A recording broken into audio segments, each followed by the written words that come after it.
নমস্কার বন্ধুরা, চলে এসেছি আরও একটা নতুন রেসিপি নিয়ে। রেসিপিটার নাম হলো কাতলা সর্ষে পোস্ত। আশা রাখছি তোমাদের ভালো লাগবে আর তোমাদের সঙ্গে শেয়ার করতে চলেছি এখন এই রেসিপিটা।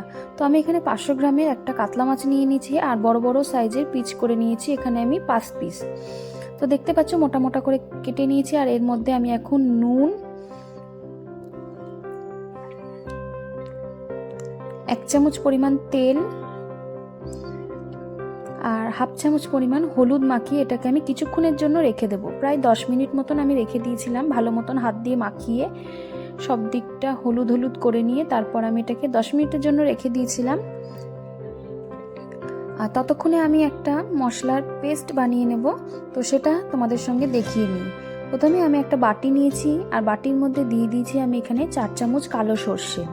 তোমরা চাইলে সাদা সর্ষেও ব্যবহার করতে পারো।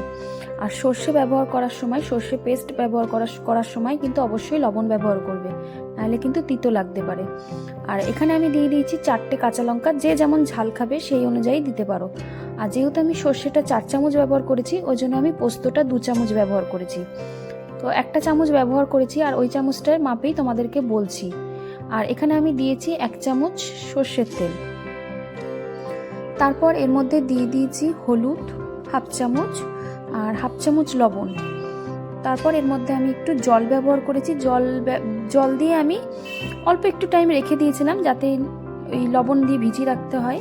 তো একটু রেখে দেওয়ার পর এটাকে আমি ভালো করে পেস্ট বানিয়ে নিয়েছি। আর পেস্টটা বানানোর সময় খুব সুন্দর, খোলার সময় একটা খুব সুন্দর গন্ধ বেরোচ্ছিল কাঁচা লঙ্কা সর্ষে। তো দেখো পেস্টটা আমার হয়ে গেছে। আমি ভালো করে মিক্সি থেকে হাত দিয়ে কাচিয়ে জল মিশিয়ে এটাকে একটু পাতলা করে নেব। আর পাতলা করে নেওয়ার পর আমি এটা ঘরে চা ছাঁকনি ছিল, এটা দিয়ে আমি একটু ছেঁকে নিচ্ছি। যেহেতু সর্ষের খোসাটা অনেকের অসুবিধা হয় খেলে, ওই কারণেই আমি এটাকে ছেঁকে ব্যবহার করেছি। আর সর্ষে ছাঁকনি থাকলে তাড়াতাড়ি হতো, আমি এটা চা ছাঁকনি দিয়েই করেছিলাম। আর এখানে আমি একটু সাদা তেল গরম করে নিয়েছি ভালো করে, আর মাছগুলোকে ছেড়ে দিয়েছি আর 2 পিঠগুলোকে লাল লাল করে ভেজে নিয়েছি মাছের। তারপর আমি মাছগুলোকে সবগুলোকে একটা ডিশের মধ্যে ভেজে তুলে নিয়েছি। তারপর কড়াইয়ে আমি মাছ ভাজার তেলের মধ্যে দিয়ে দিয়েছি হাফ চামচ কালো জিরে আর 2টো কাঁচা লঙ্কা। এগুলো একটু ভালো ভাজা হয়ে যাওয়ার পর, একটা সুন্দর গন্ধ বেরিয়ে আসার পর আমি এর মধ্যে ব্যবহার করেছি হাফ চামচ আদা বাটা আর হাফ চামচ রসুন বাটা। তো রসুন বাটা থেকে ভাজা হয়ে যাওয়ার পর একটা সুন্দর গন্ধ আসার পর এটাকে একটু ভেজেছিলাম। তারপর গন্ধ আসার পর আমি এখানে ব্যবহার করেছিলাম একটা টমেটো পেস্ট। একখানা টমেটো পেস্ট করে আমি রেখেছিলাম, সেটা আমি এখন ব্যবহার করলাম। আর এখানে দিয়ে দিচ্ছি টমেটোর সঙ্গে আমি হাফ চামচ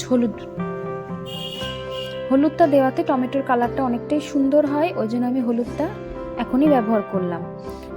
আর এখন এটা থেকে তেল ছেড়ে এসছে। প্রায় অনেকক্ষণ ধরে আমি এটাকে কষেছি। কষার পরে তোমরা দেখতে পাচ্ছ অনেকটাই তেল ছেড়ে গেছে। তো এই তেল ছাড়ার পরে কিন্তু আমি ব্যবহার করব যে সর্ষের গোলাটা রেখেছি সেটা। তো এটা দিয়ে কিন্তু আর ভাজলে হবে না, তাহলে তিতো হয়ে যাবে। তো আমি এটাকে একটু নেড়ে চেড়ে এর মধ্যে ব্যবহার করব হাফ চামচ চিনি।